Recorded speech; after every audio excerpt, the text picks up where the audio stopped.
everybody. Welcome to Vikings Report Rewind, our live special edition fan appreciation show for the holiday week between Christmas and New Year's, or as how I like to refer it as the week of work where absolutely nothing gets done no matter where you work. You go hang out, cruise the internet, nothing gets done, nobody cares. As always, with me are my usual partners in crime, the one, the only Mr. Drew Bunning, and the one, the only Mr. Christopher Gates. Got to give a quick shout out to our internet partner, Purple Plain Forums. You can check our show out there. If you like talking Vikings football but don't like the crap you see on most of the internet, be it X or Twitter or what other social media site you go to, Blue Sky or Facebook fan groups, whatever, head on over to Purple Plain Forums. Yeah, MySpace, AOL chat rooms, whatever it is, head on over to Purple Plain Forums, sign up for an account, talk to some smart Vikings football topics with some really smart folks.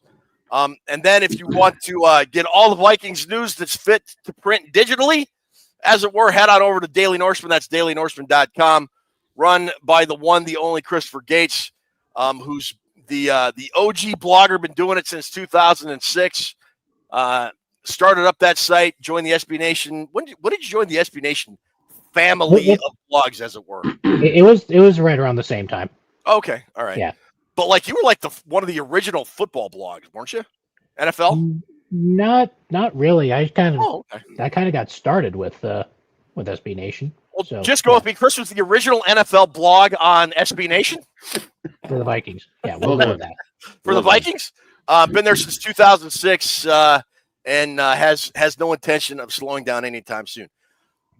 Big game this week, one of the biggest in the storied rivalry of the Minnesota Vikings and the Green Bay Packers. Vikings are 13-2, Packers are 11-4. Both teams are going to the playoffs. The Vikings still can clinch the NFC North, or can win the NFC North and clinch the number one seed in the NFC, which means home field advantage and a bye.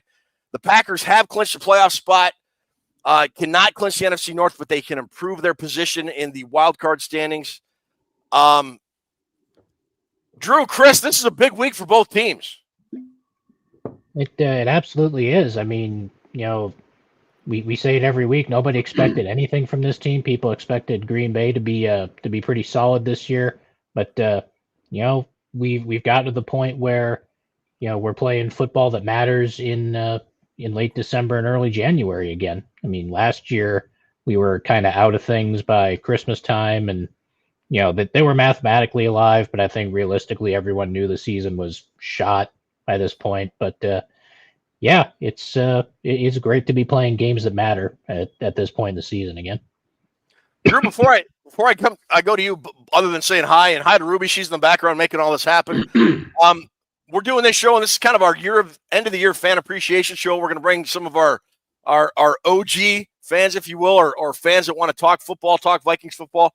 We're going to bring them on camera, and let them talk with us on the air, talk Vikings football. We've got some fans waiting, I think. But if you don't want to get on camera, I get that.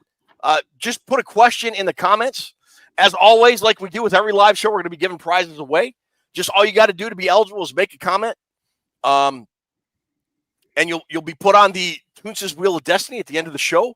We'll spin the wheel, and you will be eligible to win a prize. If you would like to be on the show, just put a comment on the live chat. Say, "Hey, Ruby, I'd like to be on the show." She'll send you a link, and we'll put you in the waiting room. And depending on how many people we have in the waiting room, we'll try and get you on. If it's a whole bunch of people, we may not. If we don't have a whole lot of people in the waiting room, you may get a little bit more face time than even Drew has week to week. Thor Nystrom, I'd rather ask my question on camera, Ted. Yeah, if it's a Ryan Day question, Thor, you're going to be banned from the show. I'm sending Thor this hat after he's going to be on. He is the captain of the J.J. McCarthy. Yeah, he is. Vote of champion. Thor's a good friend of the show. Can't wait to have Thor on. But Drew, big game this week. Big game. Huge. Big game this week. Biggest Viking team from Wisconsin game to date, besides that early 2000 playoff matchup when we hit Mo Williams on the screen down the sidelines. Remember that game? 2004, game. yeah, 2004 playoff game. I think that's probably the biggest one in Man, Yeah. this is Vikings Packers all getting together. Vikings Packers Lions the last 3 weeks. It's going to be crazy. I'm looking forward to this game Sunday. I'm looking forward to NFC Nara showdown. Feeling good about the Vikings. Feeling good about this game. Feeling good about our fans getting on camera and talking some football tonight. We want you to help us preview this game. I can't speak for the rest of the guys, but I don't know much about what's going on. You need to tell me how this game's going to play out. When you get on the show, Ted would throw all the rules to it. I need you to help preview what we're going to do against the Packers because we're beating Detroit at the end of the season. I think we're going to win this game, but everybody give us your piece on that and let's rock. Okay, before we bring on our first guest, let me mention, I know we've got a lot of people that are heavily invested in our season-long Nobody Cares About Your Fantasy Team contest. We will have our Nobody Cares About Your Fantasy Team picks up later tonight at the end of this show. Ruby's going to do a quick video. It will be posted up on our YouTube site. You can make your picks in the comments below that video. You don't have to do it on this show link. But once this show is over, she'll do a quick video posted on our YouTube site. Make your Nobody Cares About Your Fantasy Team pick links on that video in the comments section after this show tonight. So right, not this video. Too many people. Yeah, not this video on the Nobody Cares About Your Fantasy Team pick links. All right, with that, I do believe our first guest is ready. He is Thor Nystrom. He is a fantasy football guru. He is a JJ McCarthy truther.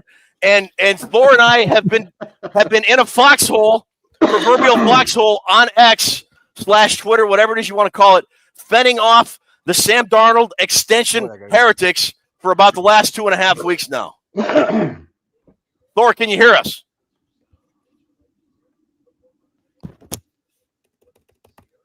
Thor. Oh, I got you now. All right, there we go. Did you hear that great intro? No, actually, I didn't. Good job, Ted. Yeah. Well, I said you and I have been on Twitter like the last week and a half to 2 weeks, holding off in a foxhole the people that are wanting to extend Sam Darnold and just like trade or get rid of JJ McCarthy or keep him on the bench for another year. We got to hold that wall, Ted. Yeah, I mean, yeah. It just is what it is, and we don't need to get too deep into that. But it's everyone out there. It's not JJ against Sam for next year. That's not what the question is. It's JJ plus $50 million in salary cap space for however long you would sign Sam to. The projected market somewhere between 45 to 54 years. You know, maybe it'd be 3, but like, if you don't sign him, that money is then open for you, right? And, my idea is you're signing 3 mega studs there. My idea was DJ Reed, Milton Williams, and Trey Smith. And this serves 2 purposes. First of all, you funnel that money into getting 3 immediate plus starters.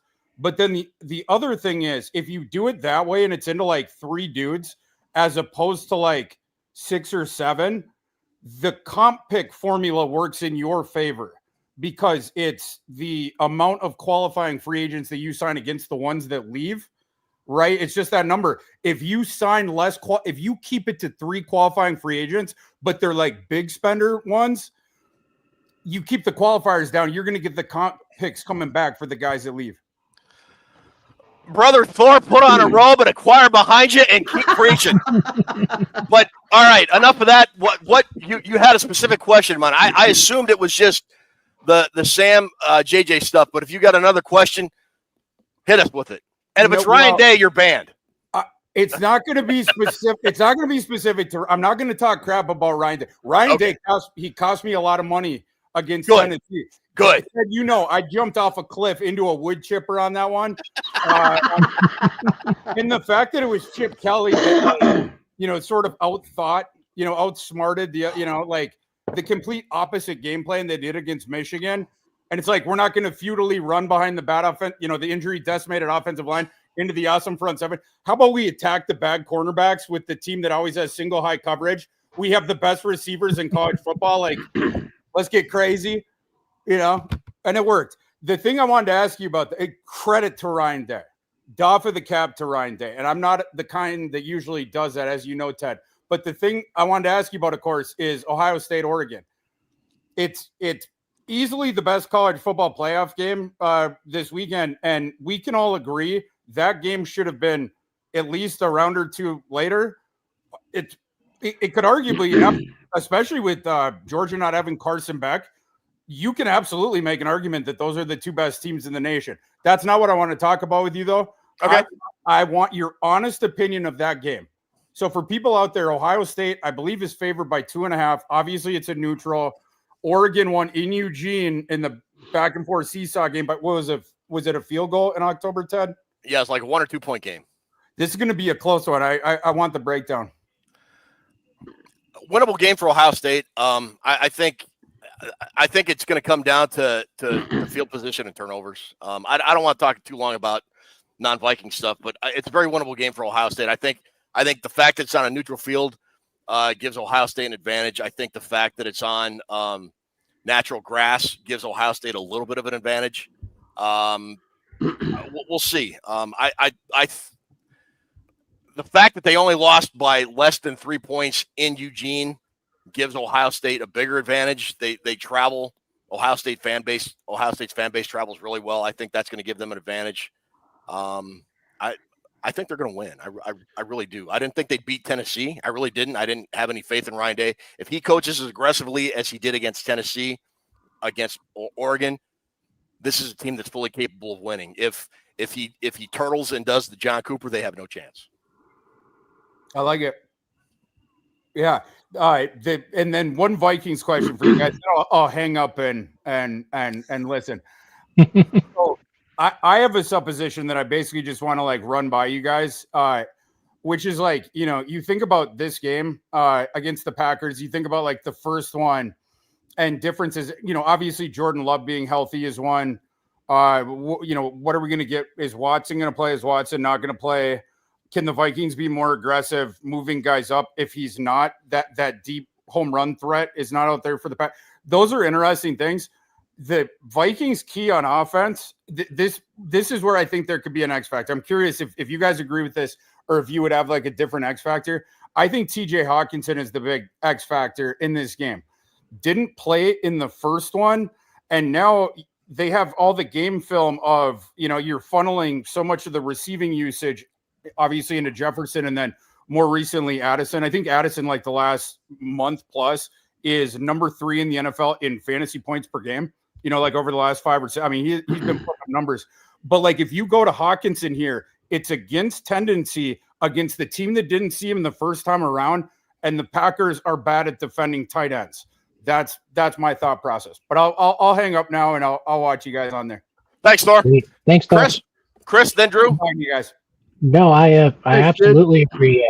I absolutely agree with what Thor is saying about TJ Hawkinson. The first game, no Hawkinson, and yeah, he's become a big part of this offense again. He's I don't have his exact stats or numbers in front of me or anything, but he's getting worked more into the offense here. And Thor's right. The Packers are really not good at defending the tight end, and that's not a good place to be when you got a tight end the quality of TJ Hawkinson that can go out there and fill things up. He brings up a good point, Drew. TJ Hawkinson had not been cleared to play yet, and it is definitely going to be an X factor for the Vikings, especially at home late in the year. He has become an X factor each week that goes by since he's been back. He seems to be getting big catches, big first down catches. I don't think this game's going to be nearly what it was at the first time they played back in week 4. I think both teams have gotten a lot better. I think I'm still worried about the Kenny Clark, the interior of the O-line, but if I'd have to pick an X factor that wasn't there week 4, it would have to be Hawkinson and his availability. I mean, now they just add on to the arsenal, and I don't know. Green Bay, they run the football a little better than they were earlier in the year, but both teams are better than they were week 4. So this is going to be a war. It's going to be a battle. But Hawkinson, he's not wrong. That certainly could be the difference in the game. Yeah, last 4 games, TJ Hawkinson has had, 3 catches, 8 catches, 2 catches, and 7 catches. So I think he's going to be a guy that the Vikings are going to target. You look at the injuries for Green Bay. Jerry Alexander's out again. Strong safety Evan Williams is out.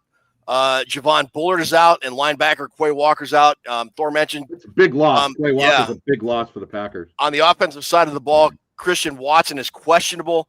So I think that guy's a wussy. I think the Vikings have a distinct advantage schematically, offensively, and I think with both Walker and Williams, and again Jerry Alexander, he's been injured most of the year. That gives the Vikings a huge advantage, especially when you put TJ Hawkins in the mix. And ladies and gentlemen, boys and girls, first person to admit that he's a wussy is the guy on the screen below me.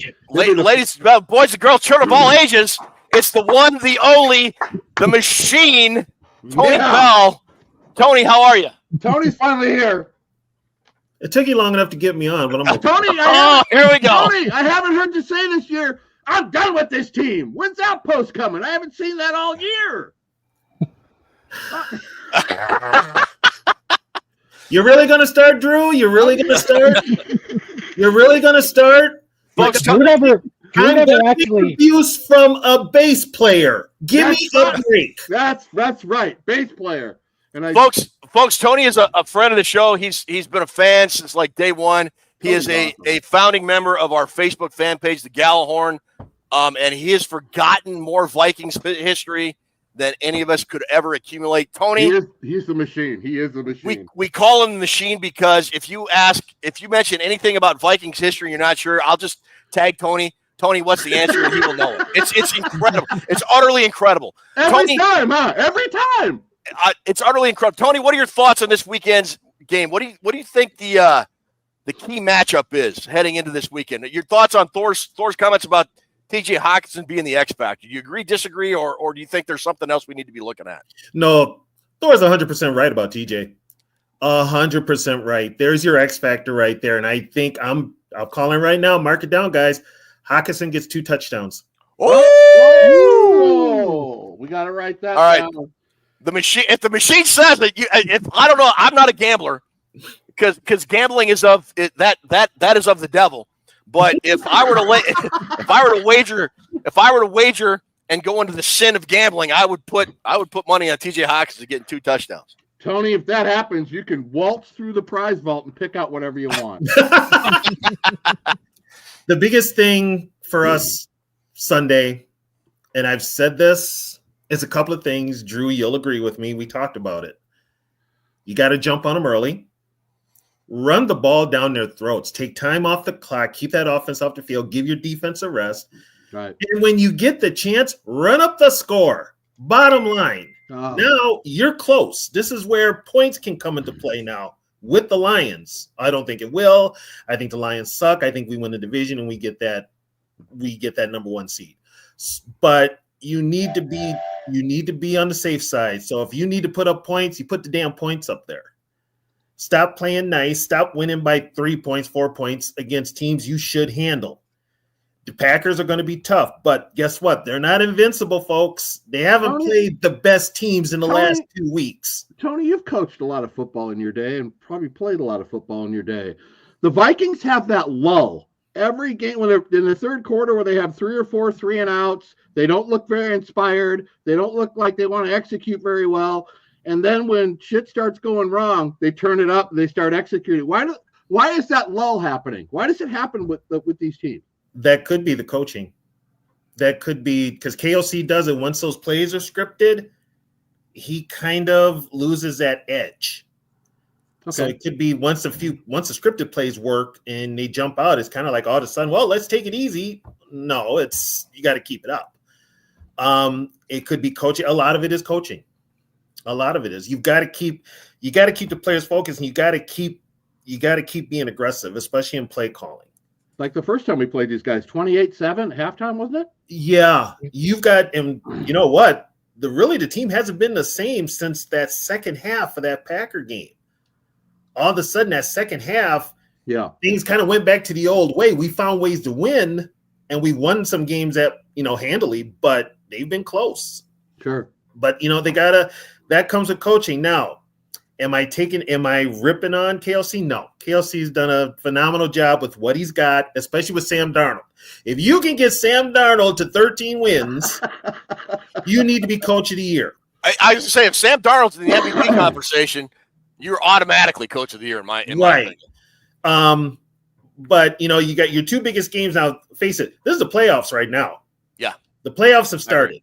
So right, you beat the Packers on Sunday, which they will.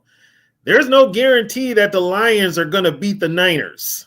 No guarantee. There's no guarantee. You don't think so? You think the Niners got a legit shot? I mean, they're out of the playoffs. I know it's on the road. It's in San Francisco or Santa Clara or Santa Domingo, wherever the hell the 49ers play now. But you really think the 49ers got a shot at beating the Packers? Okay, if I go by numbers, no. But if I go by just football in general and seeing how Detroit does, they make stupid coaching decisions. They do. And they just do something to lose a game. This would be that one where Dan Campbell does something to cost the Lions the game. I have said that. How many times have I said that, Drew? You say that a lot. Every damn week. Yeah. Dan Campbell, I've said this. Dan Campbell cost the Lions a shot at the Super Bowl last year, and it's going to cost him his job in the near future. I would certainly like to see the Niners, Tony, still be in the playoff run, because them being out, you never know if they're going to cash it in Sunday. That's one aspect that you don't know it's going to happen. Who's that with the Niners? Yeah, I mean they've already put Greenlaw's on the bench. They're not going to play him anymore. They're setting guys. Yeah, they're. I mean, basically, they're already. This is probably the last two games of Brock Purdy's 49er career. So, but if they're playing for a playoff spot, teams play harder. They're not. They're out of it. They're not. So they can play spoiler. And I'm sure. And here's a big thing with the Lions, folks. I'm sorry. You think their fans are arrogant? Their players are just as arrogant as their fans, and they haven't proved anything to be so arrogant. You don't like Kirby Joseph then, right? Dirtiest player in the league. Dude, if I was playing, I'd take Joseph out at the knee. I ain't lying. All right. Tony, before I let you go, give me a prediction for Sunday's game, and then I want you to tell me if you have any Vikings game day superstitions that you follow week in and week out. Oh God. Vikings win on Sunday, 31-20. Okay. Superstitions, don't call me. Don't call me. You can text me, that's fine, but don't call me. If they win Sunday, do they beat Detroit and get the number 1 seed? Yes. All right. Ooh. Woo! All right. Tony, thanks so much for coming on. We got a bunch of other people that are in the. Oh, go ahead, Drew. Best heavy metal guitar player. We talk a lot of rock and roll. Oh, Jesus. God. You can't say Jimi Hendrix. Randy Rhoads. I was going to say Randy Rhoads. Randy Eddie Van Halen or Eddie. Eddie, Dimebag Darrell. Yes. Kurt Schmidt. Send him to the prize vault. Alex Skolnick. I could go on for Alex Skolnick, Kerry King. We don't want you to go off too long. Right. Who called you? Somebody, is that Trisha who called you?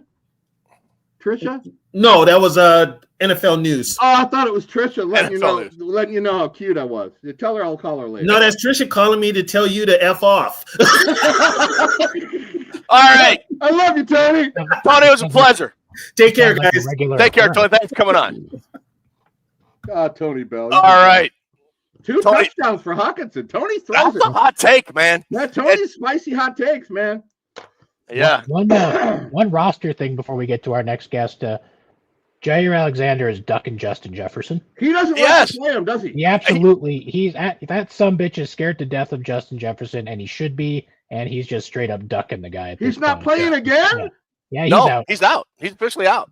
What a wussy. He was marked out in today's official today's the final injury report before the game. Last injury report before the game, and he was officially out. What a F that guy. Whatever. Yeah, he's Tony Bell. Tony Bell can take him out at the knees. All right. So I believe we've got Dimebag Darrell. I love Tony Bell. Who we got next, Ruby? It looks like original friend of the show, Anthony Tollison. Look at that dapper. Look at that. Dapper hat, Anthony. Anthony is the Anthony's been around. He's like OG fan, like number 2 or number 3. Anthony, he looks like an offensive line coach right now, doesn't he? He kind of does. or a hobbit that's been out of the sun far too long. Listen, let me say something real quick about this Teddy Bridgewater thing. You had Andre Ware and Scott Mitchell, and you didn't call one of them up. You got we don't Andre Ware's like 60 now, isn't he, or some shit? I mean, I don't know. and still can't read a defense. No, he can't. I got a couple of questions for the. What up, Anthony? What you got, Anthony? What Wait, you got for us, off, brother? Anthony, first off, thank you for all the funds you send us, man. It's really helpful Yeah, to I'm the gonna prize load you guys vault. up in January. You have sent us a lot of money, and it's gone to a lot of parties, and we've wasted it all. We want you to know that, Anthony. I can't tell you how many hookers and blow we've gotten off the money you've sent us, Anthony. we appreciate it. You keep Basically, us going. pulled a Drew at Levi Stadium back in the 80s. That'd be Candlestick Park back then, but whatever. My bad. If you get the hookers on the day shift, your money goes further. All right, this first one is a good one. First, When that's did what you I've heard. realize this team? What's that, Anthony? When did you realize this team was legit and could go far in the playoffs? Chris, go ahead. Wow. Go I ahead and think answer that one. I think it was probably week 3 when they just hammered the crap out of Houston at home. I mean, Houston was they've fallen off quite a bit, but back in week 3, we thought they were a legit contender in the AFC, and the Vikings just went and beat the crap out of that team by like 4 scores. So yeah, I think that was about the time for me that it started coming to light that it was legit. Drew, what about you? You know what it was for me? It was that first half of that Packers game, Anthony, where we were kicking their ass, 28-0. I think that was the time I kind of stood up in my chair and went, this team might be worth something here because we are just rolling them right now. So that was my moment when I knew we had something going on. I'm actually going to go they started 5-0, then they lost 2 in a row. They lost to the Lions and the Rams, then they had that bye game. And I said, I want to see how they do coming out of that bye. And they beat the Colts, and they went and they weren't pretty games, and then they had that 3-game road trip in a row, and they weren't pretty wins. It was what the let me look here. The Jags, the Titans, and the Bears all on the road. They won all 3 of those games in a row on the road. And they weren't great opponents, but they won them, and they figured out ways to win. And Drew and I, this is kind of where Drew and I probably had our biggest disagreement ever on the show, when he's like, they got to blow these teams out, blah, blah, blah. And I'm like, look, they won. And they won 3 straight games on the road in the NFL. The Vikings had never done that before as a franchise ever, even in the best days of the Purple People Eaters. And I thought, okay, this team is for real. That's when I said, I knew they were good, but like championship level good was after that 3rd straight road victory. I said, this team can beat anybody in the NFL. They can win it pretty, they can win it ugly, but they can win it. For me, I think it was when Andrew Van Ginkel silenced Aaron Rodgers in London. That was my second choice right there. Yes, Anthony, yes.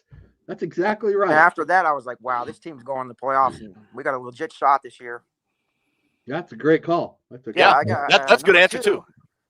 Number 2, what's the best matchup going into this Sunday's game? Ooh, that's a good question. Drew, what do you got for that one? Aaron Jones running against the Packers defense. I think that's what I'm looking for. That's my number one advantage would be that, because if he goes off, the Vikings are going to blow them out. I'm going to say I really like the Vikings receiving group. The Packers secondary is beat up. Alexander's not playing again. Evan Williams is out. I think I don't care who you are, what team you are. If you try to stop Justin Jefferson, and Thor brought up TJ Hawkinson, Tony Bell, back that up. I think the Vikings receivers are going to tear apart Green Bay's secondary. Now, somebody mentioned that Darren Campbell in our private chat here mentioned the offensive line is going to have to do their job, and I think they did a pretty good job doing that in their first game. But I think I like the Vikings receivers against Green Bay secondary. Chris? I'm going to go the opposite direction from Drew. They did a good job against Josh Jacobs in the first meeting between these two teams. The last few weeks, Jacobs has really been on a significant role. Yes. And that entire offense keys through Josh Jacobs. So they need to have a repeat performance of what we saw in the first game between these two teams and keep Jacobs contained, because if they can do that, they're going to force Jordan Love into those uncomfortable situations, and that's when the turnovers start happening. So we need to see the run defense shore itself up once again. All right, here's why I agree with Chris. That team from Washington has 469 rushes for 2,209 yards, 147.3 yards per game, and 19 rushing touchdowns. That's insane. Our front seven needs to stop them this weekend. How many touchdowns do they have? 19 rushing. Wow. You know how many they're going to leave this game with? 0. 19? No, those are some scary numbers. The man has a point. We got to shut that down. Chris, I think you're exactly right. I mean, yeah, I got some good stats. Like here's some more for the Vikings. We got 42 total touchdowns. We don't have too many now. Don't overload us now. Look, I'm not good with numbers, Anthony. I got like 3 behind me, and that's like usually 3 too many for the week. I got a question for you, Anthony. Yeah. Scarlett Johansson or Selma Hayek? Neither. I mean, they're okay. What? I got my. I mean, if you're gay, that's okay. It's a 21st century. There's nothing wrong with that. No. I mean, if I had to pick, I'd say Salma Hayek. But There you go. All right. Yeah. From the Devil movie with Clooney. That was, she looked It's still gone. What a Great movie. movie. Great. You got another question? Desperado too. Yeah. Oh yeah, she was in that, huh?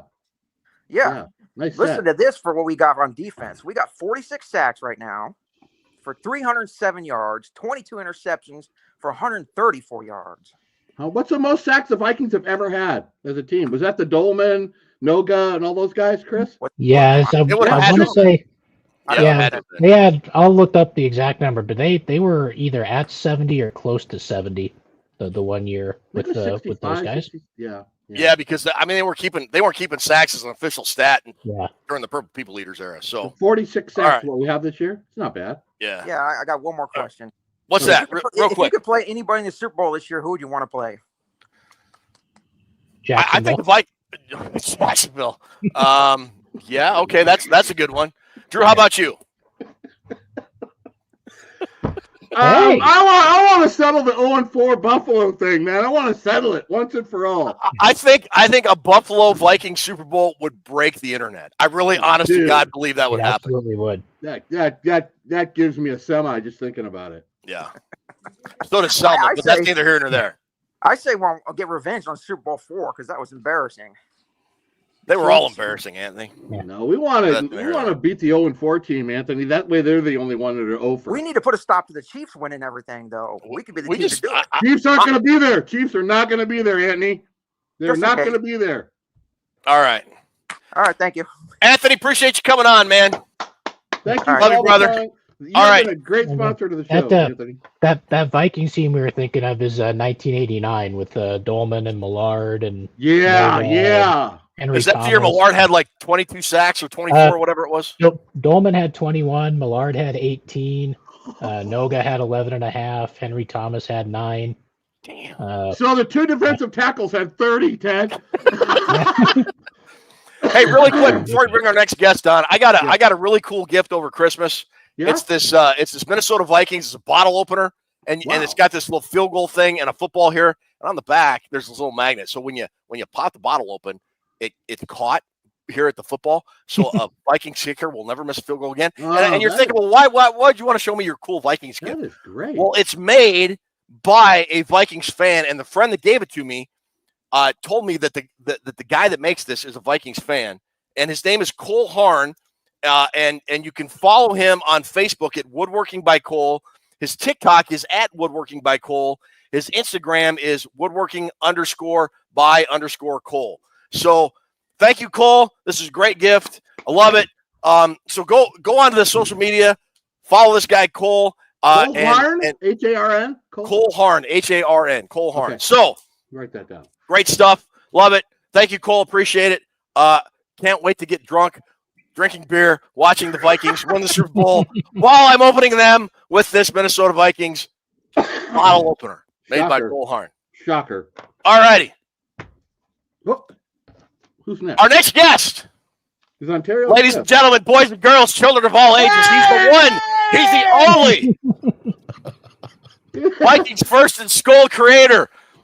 Our former co-host or host, my buddy I've known for over 20 years, the one, the only, David Stefano. Wow. You're bringing on the big guns, Ted Glover. Yeah, I know. I'm kind of intimidated right now. This guy has 1,900 shows. How did he have time to talk doing about his doing his 83rd podcast this week? That's impressive right there. Well, it's such an honor to follow the legendary Anthony on this show. Prize. Don't say that shit while we're drinking. Set him a prize. We just set him a prize for that. I will spit Captain Morgan out of my nose on that one. That's a great way to start your segment, David. Hey, it is what it is. It's Packers week. Sackles. And we hated this. We hate this team. Yeah. At least I do. You know, the one things I always want is we can have a great season, but there's two things I always want in a season. Beat them once, beat them twice. And beat Ohio State. Shut up. Well, that's different. Just buy a hole. I like putting you two guys against each other on that game. But anyways, so my question to you guys is, well, we've got some predictions in the chat. Some of them are good, some of them are bad. How do you think the crowd is going to behave tomorrow? Now, we get reports that there's 23% sold to Packers fans, and we all hate go Pack go with a passion. Yeah. I don't like that. And it's supposedly low. That's real low.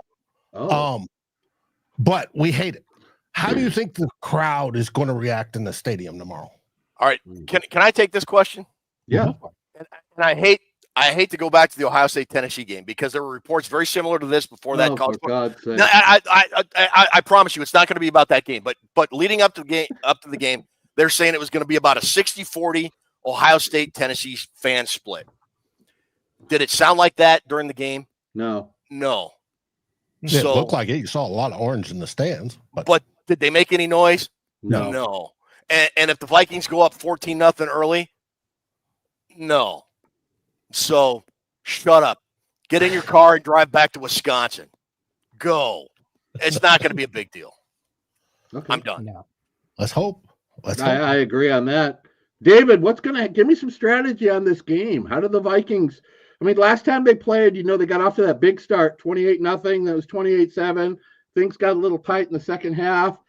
How do you see the Vikings, this game evolving? How does it look to you at this stage of the season with everything that's on the line, 2 weeks left? How you feeling about the inner workings of this ball game? Because you're one of the guys on here tonight. I wanted to ask the game preview. You're going to kind of carry this preview tonight.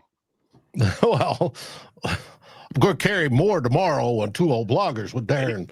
He's got a bad back. He's got a bad back. Don't make him carry too much. Dave is the host of Two Old Bloggers, by the way. One of the second best podcast out there.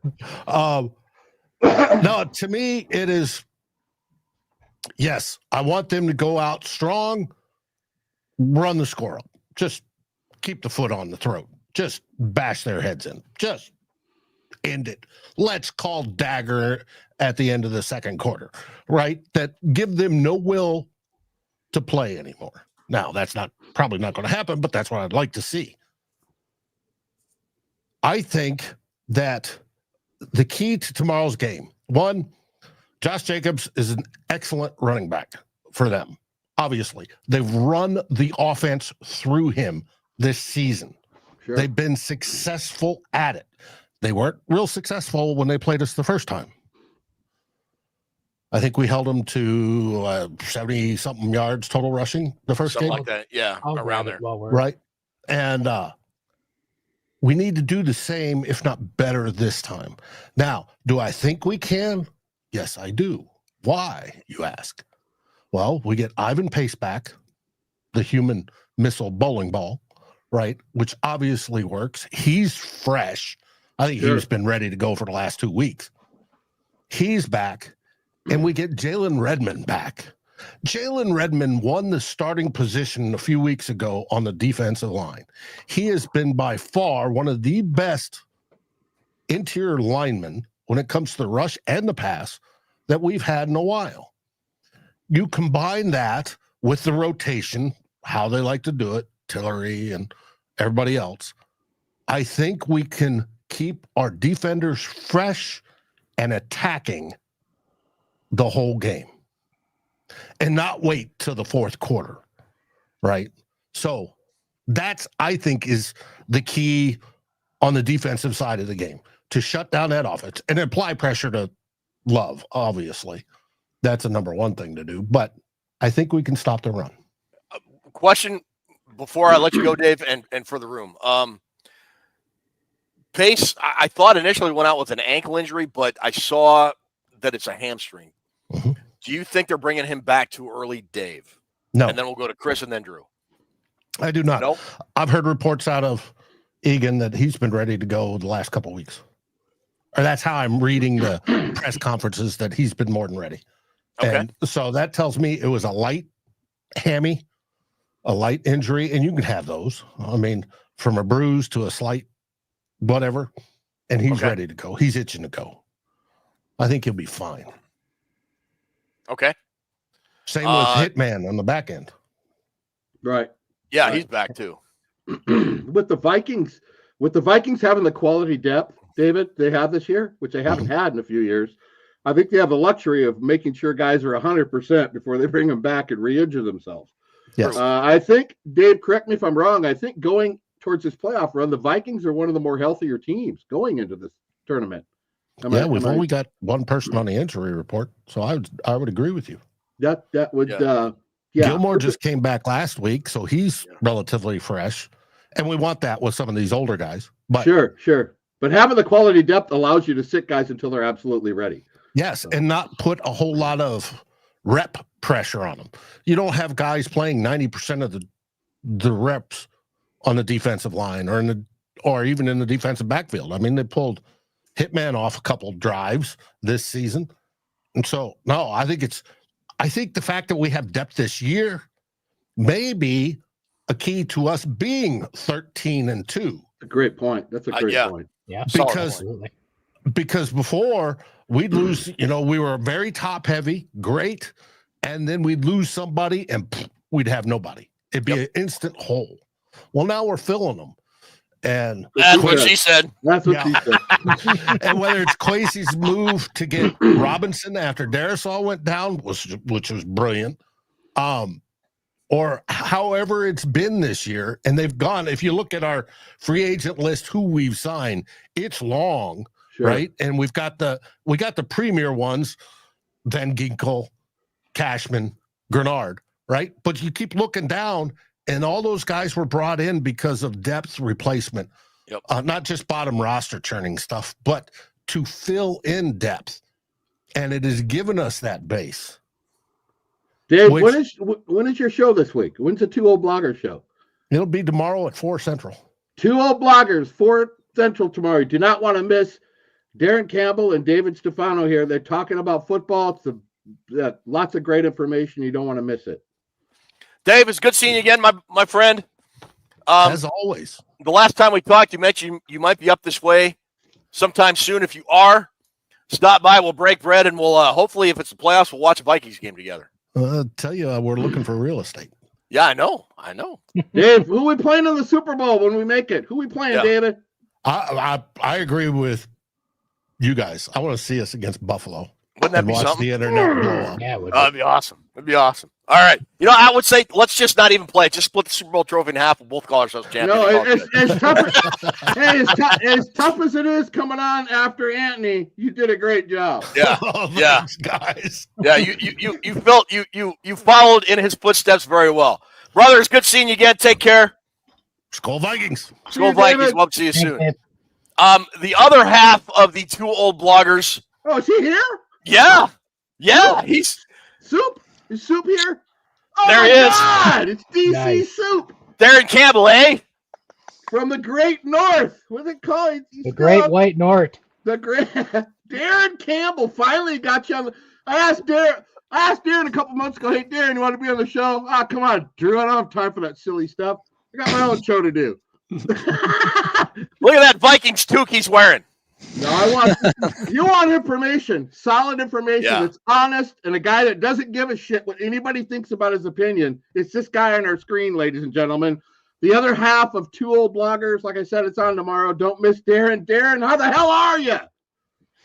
Excellent, guys. An honor to be here amongst you three esteemed Vikings fans and podcasters, or whatever we call ourselves these days. Yeah. I don't know. It's changed so much. Speaking of OG bloggers, Darren, you were one of the first guys before I even started doing this many, many moons ago. You were one of the first guys I started reading back when like people were still having to go to the house and say, "Hey, everybody, get off the phone! I want to log into AOL."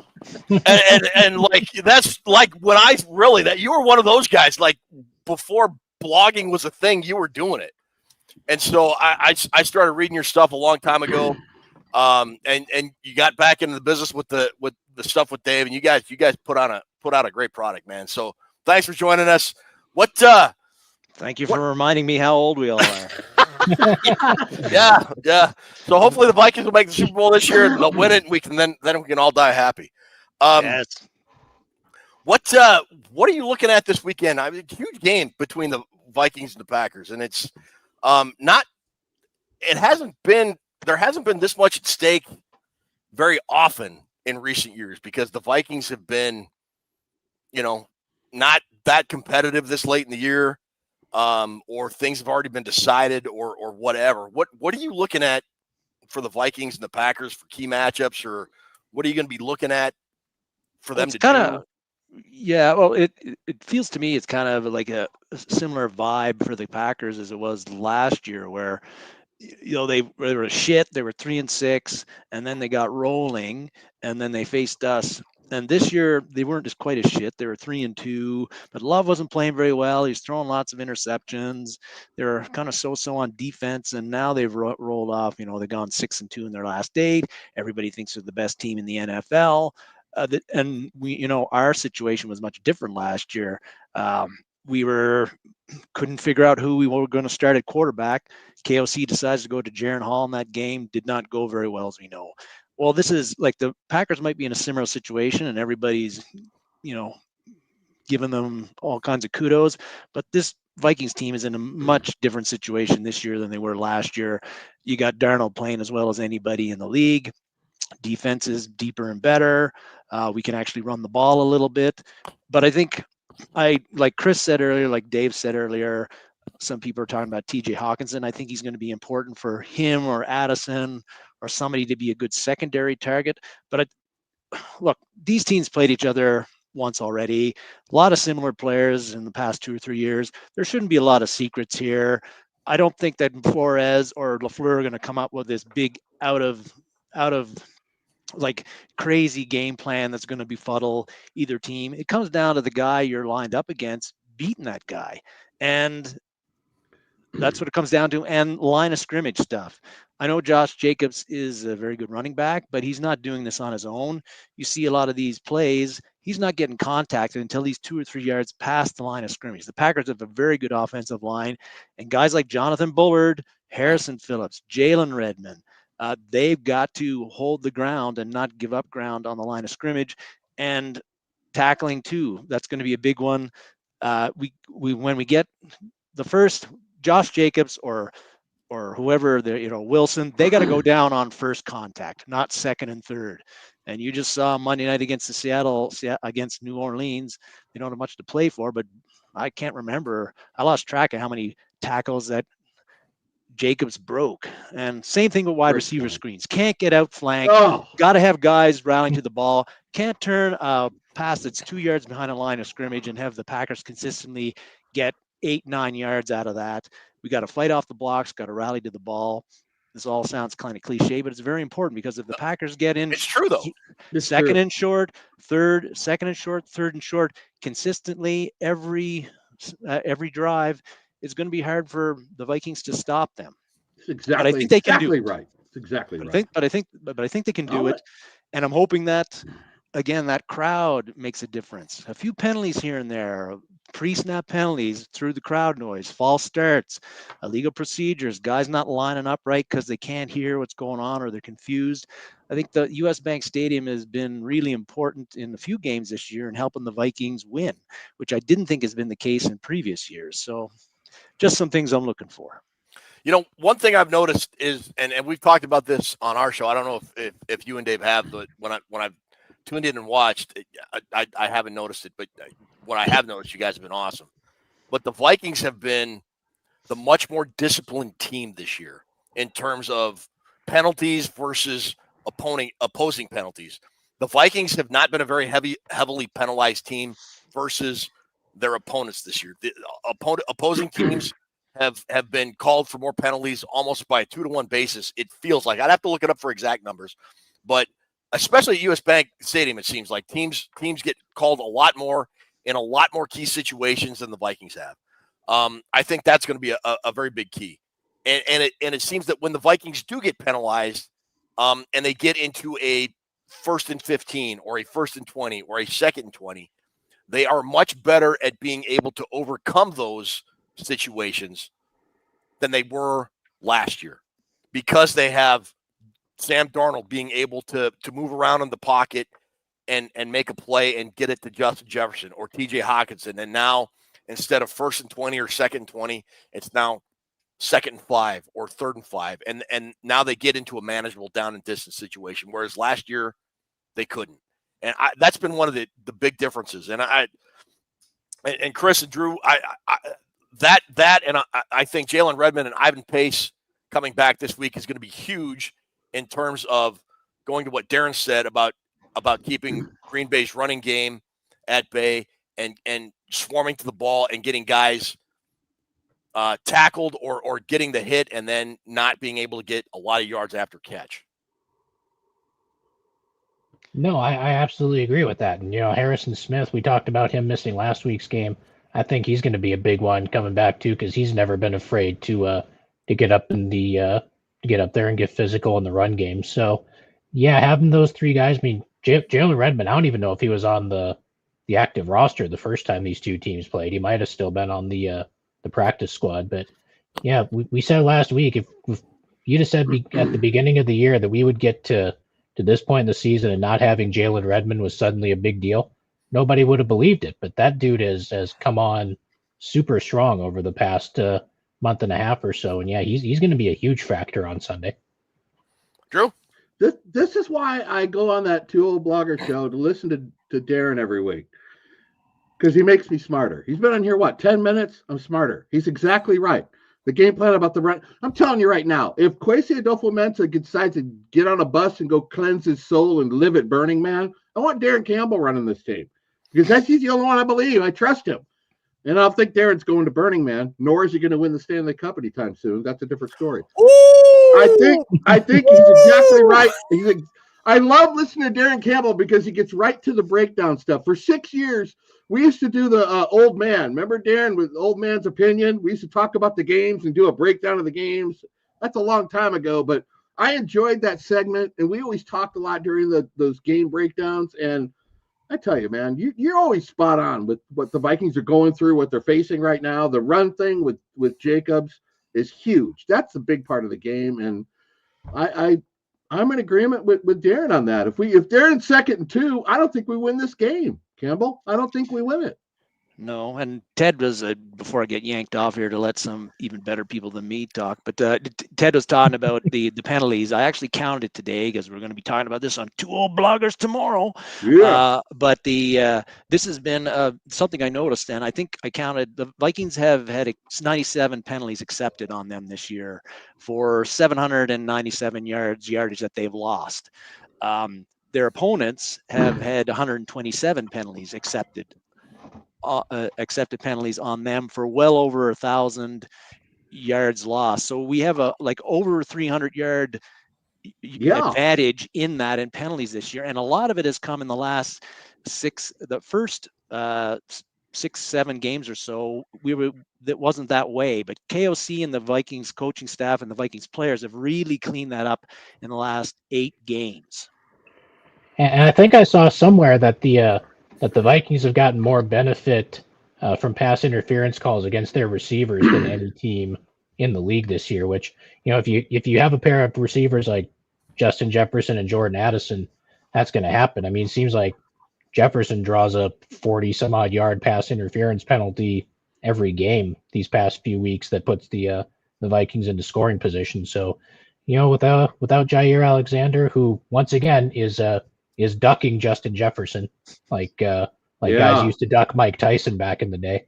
Like But, a bitch. Yeah. Well, Ted said it. I'm just going to agree with Ted. But Speaks to the line of scrimmage again, though, right on our side too. Cam Robinson hasn't played very well the last 2 games, although I felt that he has been exactly what I expected up until that point. Need to get him back, and we always have concerns about the interior guys. No. Bradbury, Reisner, and Brandel going to handle. They got to handle Kenny Clark. They got to handle T.J. Slayton. They got to handle Devontae Wyatt and those stunts and communicate properly, because Darnold needs time to throw because of the way he goes deep, the way those long developing routes take. You need a little bit extra time to throw, and if Darnold gets that time and we provide a little bit of running room for Aaron Jones, that's going to be key, because the Vikings are going to have to score a lot of. See, you're going to have to score a lot of points in this game. Smarter. Yes, they are.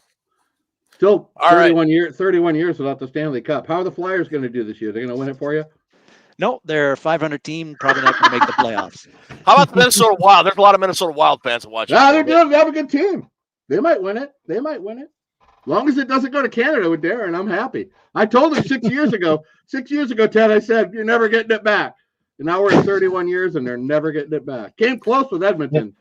They're on that front, an American team has won the Canadian Football League's Grey Cup more recently than an NHL team from Canada has won the Stanley Cup.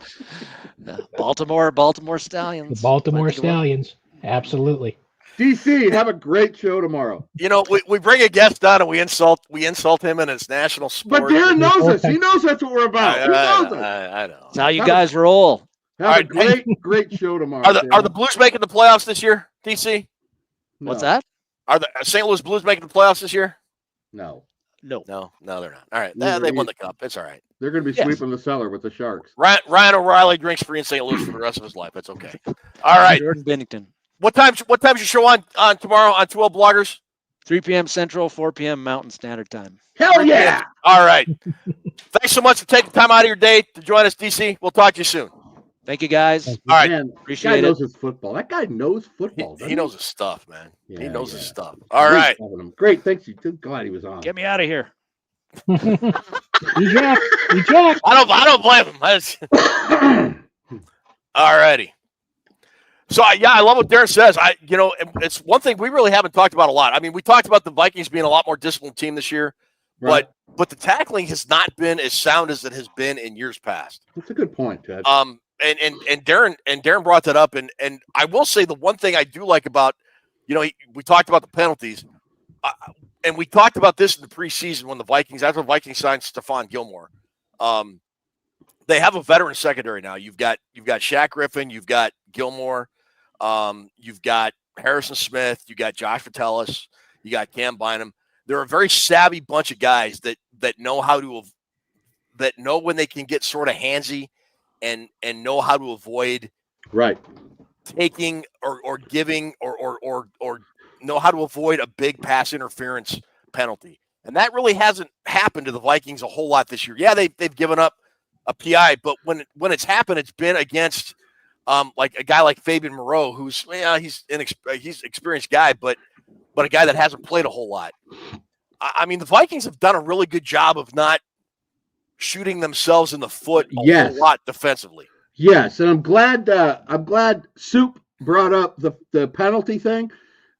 He's good at getting the tasty tidbits on the inside information. That's why I like listening to Darren about the penalties when he's going over the numbers of the penalties.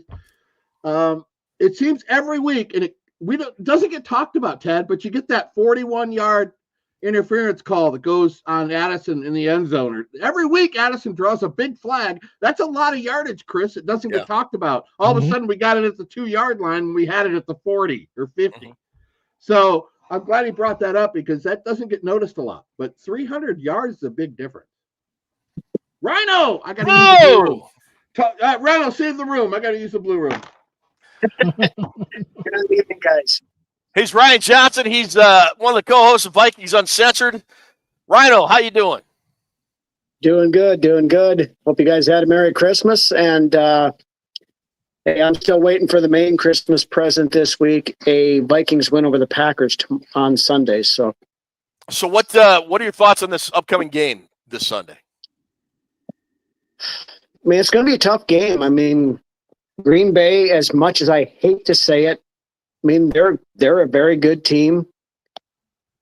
I still think the national media, of course, is treating them a whole lot better than what they actually are.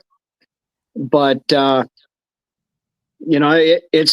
not going to be a cakewalk. I mean, they're legit. It's all going to start with, I think, stopping Josh Jacobs. That offense runs through him, no matter how much they want to say that it runs through Jordan Love. It runs through Josh Jacobs. If you can shut him down and get pressure on Jordan Love, you blitz him, it doesn't really work that well. But if you can get there with your base package, knock him down a couple of times, I think that's going to upset the apple cart a little bit, and you can get him to make a few bad decisions. Now, to his credit, he's been playing better lately, but it's all going to be about stopping the run and getting home, with the pressure to make things uncomfortable. Now, on the defensive side of things, of course, for them, Jair Alexander decided he did not want to face his Daddison and Uncle Jets this week, so he's out again. What up, Rhino? Hey, Drew. They got several guys out. Quay Walker, I believe, is out. I got it written down for the show later, but I don't have the notes in front of me. But I know they got 3 or 4 guys out on the defense, and then an offensive lineman as well. On our offensive side of things, you got to run the ball. If you can get Aaron Jones going, that opens everything up, play action, everything. Garrett Bradbury has historically had a lot of problems with Kenny Clark, so that's a big concern for me, but I'm hoping they have something figured out for that. But Rhino, what are your thoughts on the Vikings running game? I am not impressed with it like the last month and a half, other than I don't know. Jones had a 100-yard game or a 90-yard game, I don't know, a couple weeks back, whenever the hell it was. But I have been of the belief that if the Vikings can run the ball, they're going to win fairly handily. And if they can't run the ball, it's going to be a nail biter. And that's just the way it goes. And I don't know that Aaron Jones is the guy that can consistently get 4, 5, 6 yards on first down. And I just don't like Cam Akers. No, he hates that. Yeah. We all know what your thoughts about Cam Akers, but I mean, I think is Cam Akers an RB1? No. Cam Akers is not an RB1, but he's a good RB2. No, he's not. Aaron Jones has been hit or miss. Tell him he's wrong, Rhino. He is wrong about Akers. I personally like Cam Akers. I think he's a good, change of pace guy to Aaron Jones. Now, this being, of course, against Green Bay, I think Aaron Jones is going to have a little bit more, maybe motivation this week. Good point. Because they gave up on him for Jacobs, yeah. Right, and that's the thing that he had a pretty good game against Green Bay last time.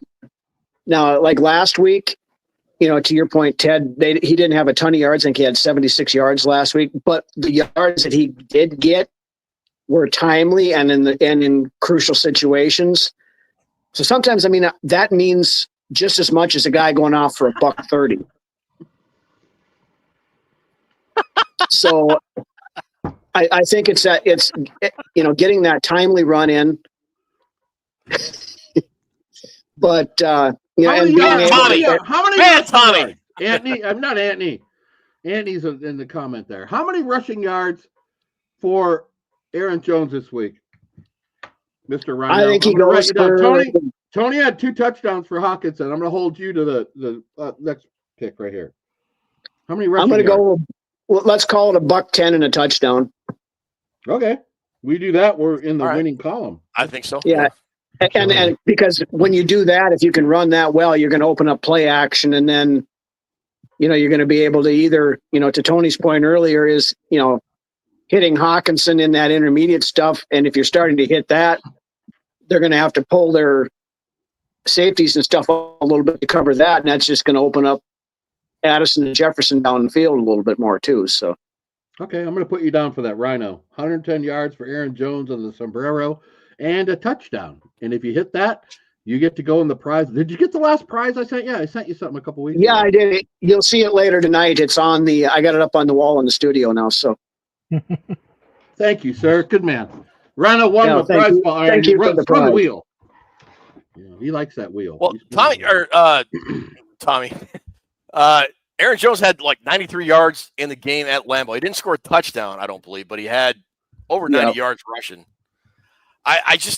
The thing with Jones, he starts out strong. I mean, like the first couple drives, he runs very, very hard. He gets 4, 5, 6 yards a pop. They pull him, Ted. They pull his momentum. They pull him out of the game. You know why? Because he ends up going for like 2 yards, 3 yards, 2 yards, 3 yards, and then they put in Cam Akers, and then Cam Akers sucks. And then they have a running game for the rest of the game. Look at you not watching Cam rush last time. So what about in the fourth quarter of the last month? Cam Akers, the guy getting those 8-yard runs for first down. Do those not count? What's with the Akers? You hate him too much. Take the hate away. I don't hate him. I don't hate him. Hate Michigan. I think I will have no more of this Cam Akers disparity around here. This is my goddamn show. I will hate Cam Akers if I want to. Cam Akers went up. I think Cam Akers, when he was at Florida State, went up to Columbus and did something to the cheerleaders. I don't know why Ted hates him so much. He probably planted the flag at the 50-yard line or something. Jesus. No, I just don't think I don't think he has very good vision as a running back. He reminds me a lot of Alexander Madison, to be quite honest. Come on, Ted. He's got a lot more vision than Alexander Madison does. I mean, I've got the vision of Alexander Madison. So no, he's got Helen Keller vision, man. I'm telling you, that's just me. But that's just me. Whatever. Yeah, when he gets 100 yards in the Super Bowl, Ted will wear his uniform. I'll tell you what, if the Vikings go to the Super Bowl and Cam Akers rushes for 100 yards, I will buy a Cam Akers jersey. How's that for you? Okay, write Ted down for that one. Write it down. Rhino, who are we playing in the Super Bowl in February? Vikings. Who are they playing? Oh, the Buffalo Super Bowl would be a great story. Yeah. Unfortunately, I think out of all the AFC, the Vikings probably match up worse against Buffalo than anybody else. Yeah. Josh Allen scares the shit out of me. I'm sorry. He's best quarterback in the league by far. Yeah. No, I mean, they end up playing Kansas. And to your point earlier, Drew, I don't think Kansas City is going to make the Super Bowl either. No. But if they do, the Vikings can beat Kansas City. The Vikings can beat pretty much anybody out there. Buffalo is the one that scares me the most. Somebody like Baltimore, I think the Vikings could beat them fairly handily. I don't know. You start looking in the South. I mean, nobody from the South is going to get there. It's just that division's nothing. Houston can't beat a good team, so they're going to be one and done. I think it's going to be. Are the Vikings going to get the number 1 seed? Are they going to win the next 2 weeks and get the number 1 seed? I think they will. Okay, I'm going to write you down for that too. And if they don't, I'm going to fly out there and we're going to fight. Hey, in the snow by some tractor. I know you live where you live. You got a tractor on your property. Everybody has a tractor, and what? Yeah, I got like 3 or 4 of them sitting right outside where I'm sitting right now. So So everybody, All right. okay, we're gonna fight by the tractor. All right. Where's Lance? Is Lance coming on tonight? He is. Rhino, we're going to let Yeah, you go. We're going to bring your partner in crime on here in a second. Yeah. Thanks for joining us. Appreciate you. Can I shameless plug really quick before I leave? You bet. 9 o'clock tonight on our show. Vikings Uncensored, 9 o'clock tonight, live Packer preview. So if you guys still have appetite for some podcast stuff, come join Brunswick and I at 9 o'clock tonight. So You bet. I'll be there. I will be there. woo! Thanks for coming on, Rhino. Thanks, guys. All right. Rhino's a great guy. He knows his Vikings too. And let's bring on his partner in crime, Lance Bruns. Yeah. Now you want to talk Viking VIPs? Where's his 2x4? He looks like Hacksaw Jim Duggan. Does that guy not look like a Viking fan? Come on, people, give it up. Hell yeah. For the great Lance Bruns. He's a co-host of Vikings Uncensored. They've been on the air for 4 years. Lance does not hold back on his opinions. It's FU all the way, and he does look like Hacksaw Jim Duggan. Thank you so much for making time to be on the show, Lance. You are the best. Thanks for having me, guys. Thanks for having me. How you doing, Brunswick? Not too bad. You guys have got everything covered so far. So what do we talk about now? What do you want to talk about, man? What's on your mind? Whatever you want to talk about. Contrary to what Rhino said, Baltimore does scare me as an opponent. Yeah. Me too. Yeah, me too. Super Bowl with that. Could you imagine? You guys talked about Aaron Jones earlier. Could you imagine if we went to pick up Derrick Henry in the offseason? Oh, I just want to play against him. Yeah, I know. Derrick Henry's looked fantastic, and so has Saquon Barkley. Give us your overall take of where the Vikings are at now. We know they're 13-2. We got 2 games left in the regular season. You know what's going on with the Vikings, man. Give us your take on good, bad, and different. You know we covered all the bases, but we haven't covered it the Brunswick way. Now's the Brunswick way. You know, I think Sam Darnold has came a long way since that Jacksonville game. I think when all of us as fans were kind of ready to throw in the towel on him and he looked like shit, and we were expecting to see the same Sam Darnold that we've seen years in and years out. Yeah. Since that Jacksonville game, he has done nothing but lit it up. I think he has 1 interception. Yep. He's getting hot at the right time. Right now, this offense completely runs through the arm of Sam Darnold. And Great point. you guys talked about earlier about the run game and how it kind of disappears. Well, there's times where I feel like Drew said we take Jones out and the momentum's just gone then from there on out. And we go to I like Akers. I'm sorry, Ted, but kick him out. The few touches he's gotten this year, I like him much more than what I've seen him from Chandler earlier on in the season. Listen, Ted, that's sensibility. That's inevitability, mister. That's what it is. This offense has a lot to work on when it comes to 4-minute situational offense before the half, especially when it comes to games. Last week when we went out there, we threw 3 times in a row, and our drive lasted 32 seconds, and we had to kick it back to Seattle, and they went and they put 1 in. Yep. I mean, that's frustrating right there. That's frustrating right there. Yeah. That's what she said. So I mean, and it just seems like both. What do you want to see him improve on the last couple of weeks going into the playoffs? Well, I would like to see the defense and offense continue to play both good instead of one just picking the other one up when things are down. It's a great point. It seems like. Great point. I'd like to see the defense have a good day, the offense have a good day throughout an entire game, complete game. We've been able to win some double score games, but they've been kind of nail biters up until the end of it. When it gets to the fourth quarter, we have to put them away. We've been able to do that, but throughout an entire game, it's been far and in between where this offense and defense has been plugging away at a high level, in my opinion. Right. Yeah. I mean, they went up big against Green Bay. In Lambeau, they went up 28-0. It was ended up 31-29. I never really felt that game was in danger of being pissed away like some fans thought. I just thought they were in control the whole time. That's just me. I think that I don't know about you, Brunswick, but I think the key to this game, at least for the Vikings, we sort of talked about it, but got to limit Josh Jacobs. Got to keep him or Packers offense in second and third and long. If they do that, they're going to have to force Jordan Love to throw the ball. And everybody says, well, he's like the greatest quarterback of all time. I really don't. He's good. I'm not saying he's not. But I think you can force Jordan Love to make mistakes, and the Vikings defense at times confuses him. I truly, honestly believe when the Vikings went up 28-0, and Drew, you've said this before, the Vikings sort of let off the gas a little bit. I don't know that they will do that in the closing 2 weeks. They have home field advantage and the NFC North title in their sights.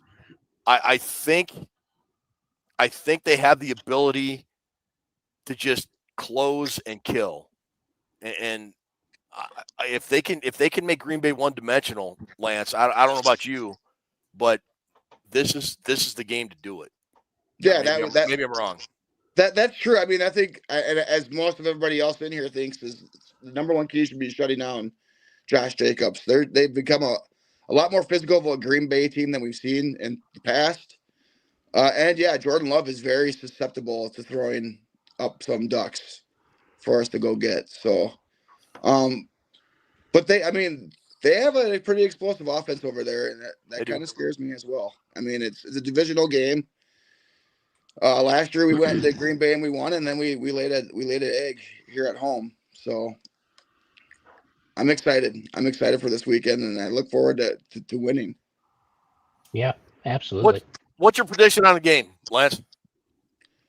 I'm going to go 31-17 Vikings. Now, I better not catch you on Vikings Uncensored here in about 45 minutes going, well, 27-24 Green Bay, because I'm going to call you out on it. No, none of that, of course not. No. You don't remember the great story of Lance. Lance wasn't the biggest Troy Dye fan, if you remember. No. And Troy Dye ended up getting a hold of Lance, Ted, and said, "We need to settle this outside of the podcasting because I don't like what you're saying."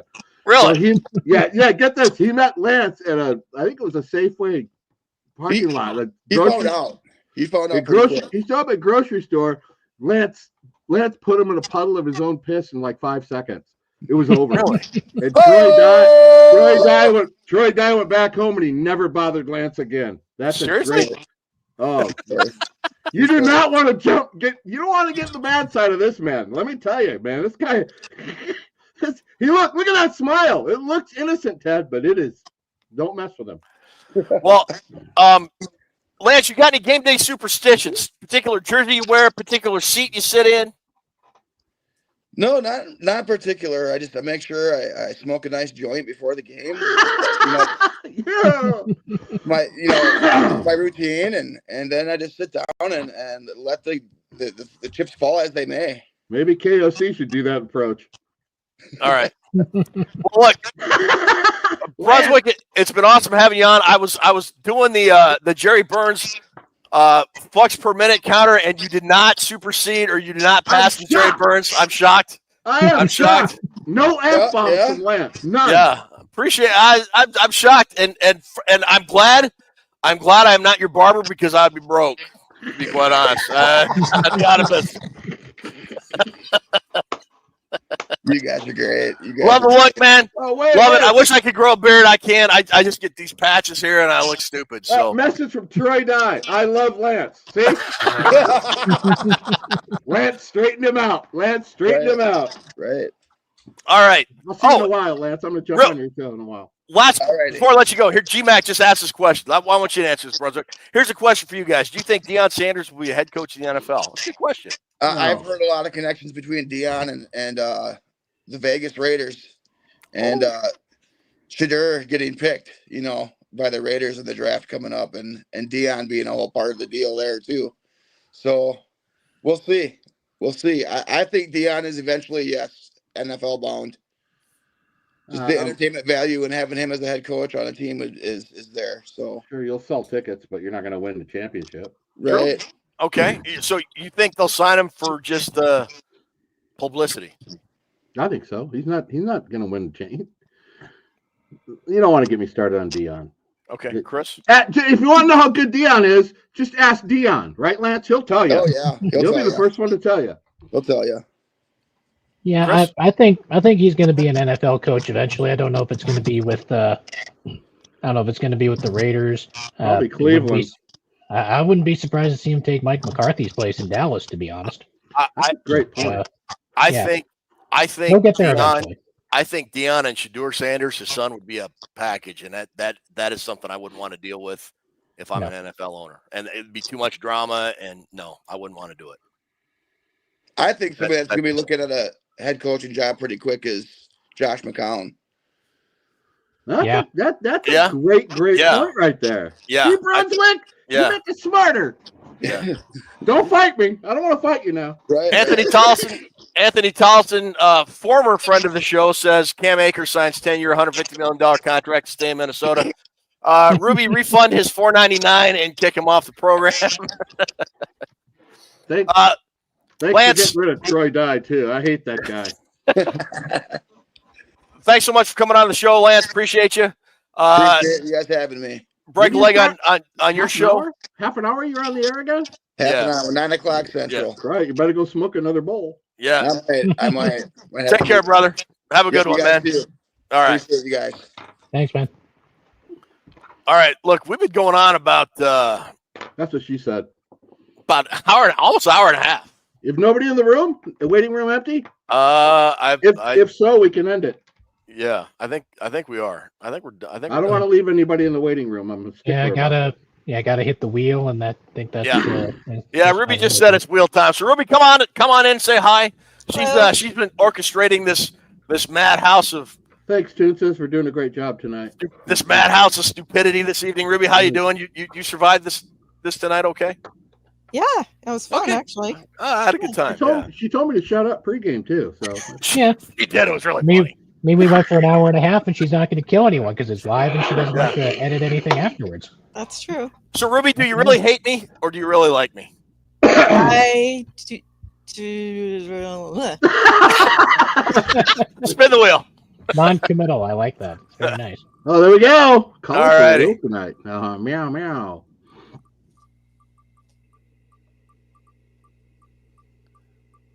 Wes Dryden. That sounds like a new name. Wes Dryden. All right. Wes Dryden. Congratulations. You are our prize winner for this evening. Go ahead and contact Ruby at Vikings Report with Drew and Ted at gmail.com. She'll send you a link to our prize vault. You can select a prize. We'll mail it out to you. So that was kind of our fan appreciation show. Thanks so much for joining us. Great job tonight, Ted. Thank you for hosting. That was Ruby that lining them up. It's not easy with a bunch of guests. You did a great job. I just acted stupid like I normally do. 13-10, baby. 13-10. Yeah, shut up. Also, you're going to beat Oregon. I already got it planned out. You're going to win. So. We're in the playoff, and you're in the Potato Bowl, so shut up. We are the national championship. For like another week. Shut up. Literally. Yeah, whatever. I like the Potato Bowl. Who doesn't? It's the Potato Bowl.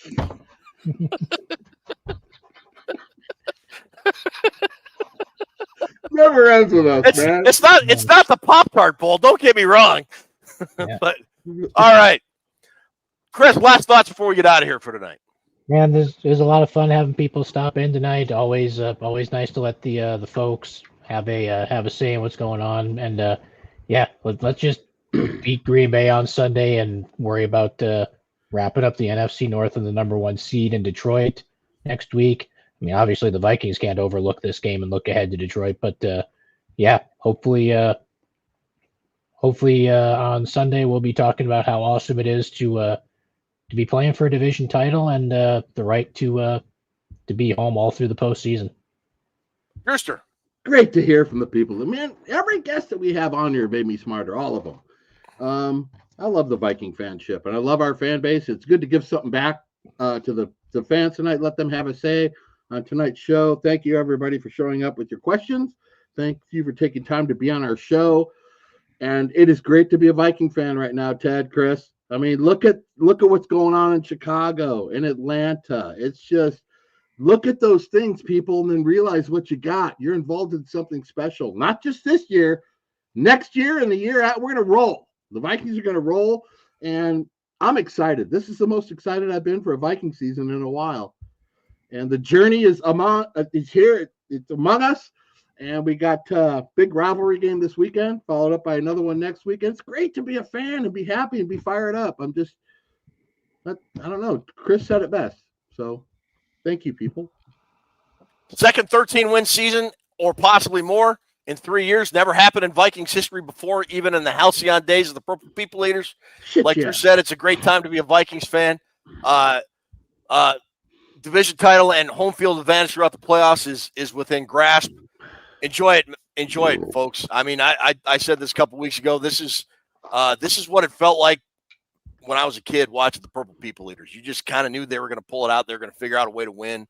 And it was fun tuning in, knowing or having a pretty good feeling that you thought the Vikings were going to win every week. So, oh wait,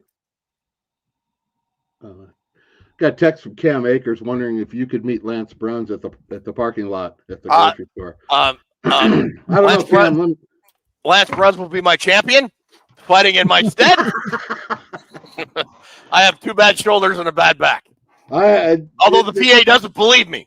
We are great show. It is a great time to be Viking fan. Yeah, your grandson, he's got his new Grayson has his new Justin Jefferson classic winner thing. He must be fired up, man. He was loving it, man. It was awesome. We were that age rooting for the Vikings with Alan Page. We were fired up too, man.